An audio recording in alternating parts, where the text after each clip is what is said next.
కుడుములు పగుళ్ళు రాకుండా ఎలా చేయాలో చూద్దామా? ఇది మా అమ్మ చెప్పిన రెసిపీ. ముందైతే పొయ్యి మీద బాగా దలసరిగా ఉన్న గిన్నె పెట్టి, గిన్నె బాగా వేడెక్కిన తర్వాత నూనె వేసుకోవాలి. నూనె మనం చేసే క్వాంటిటీని బట్టి వేయాలి. నూనె బాగా కాగిన తర్వాత మాత్రమే వాటర్ ఎయ్యాలి. ఇదే ఇంపార్టెంట్ ఈ కుడుముల్లో. తర్వాత ఉప్పు, కొద్దిగా నానబెట్టిన శనగపప్పు వేసి ఎసరు బాగా మరగనివ్వాలి. మరీ ఇంతలా మసలబెట్టొద్దు. నేను పొయ్యి మీద పెట్టి పక్కన పెత్తనాలకెళ్ళాను. ఈలోపు ఇది ఇలా మరిగిపోయింది. ఎసరు కాగిన తర్వాత దాంట్లో నూకేసేసి వాటర్ ఎగిరిపోయేదాకా ఉంచి తర్వాత మూత పెట్టి 10 నిమిషాలు మగ్గనివ్వాలి. ఇంతకీ వాటర్ కొలత ఎంత వేయాలో చెప్పలేదు కదా. 1కి 2:30 అనమాట దీని కొలత. ఇక్కడ నేను ఒక గ్లాస్ నూకేసాను కదా, 2:30 గ్లాసులు నీళ్ళు అయితే పోసాను. ఈ కొలతకైతే పర్ఫెక్ట్ గా వస్తాయి కుడుములు. చూసారు కదా, ఇంకా మన నూక కూడా మగ్గిపోయింది.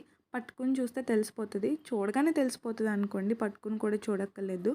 ఇక్కడ నేను చూపిస్తున్న విధంగా ఉండాలి. మరీ ముద్దలా ఉండకూడదు, అలానే మరీ పొడి పొడిగా ఉండకూడదు. మనం కరెక్ట్ టైంలో చూసి ఉప్పడం పట్టిన నూక కిందకి దింపేయాలి. తర్వాత చేతికి నూనె ఆర్ నెయ్యి ఏదో ఒకటి రాసుకుని ఉండలుగా చేసేసుకుని పక్కన పెట్టేసుకోవాలి. ఇంకంతే, కుడుములు తయారైపోయినాయి అని అనుకుంటున్నారా? లేదు, ఇంకొక స్టెప్ ఉంది. వీటిని ఇడ్లీ గిన్నెలో వేసి ఆవిరి రానివ్వాలన్నమాట. మరీ ఎక్కువసేపు ఉడకబెట్టకల్లా 2 to 4 minutes మీడియం ఫ్లేమ్ మీద పెడితే సరిపోతుంది. ఇప్పుడు ప్రసాదానికి కుడుములు రెడీ అనమాట. మేము ఇవి వరలక్ష్మి వ్రతానికి చేసాం. నెక్స్ట్ వినాయక చవితికి మళ్ళీ చేస్తాం కదా, అప్పుడు మీరు కూడా ట్రై చేసి ఎలా వచ్చిందో కామెంట్ చేయండి. మళ్ళీ నెక్స్ట్ వీడియోలో కలుద్దామే. Bye, stay tuned.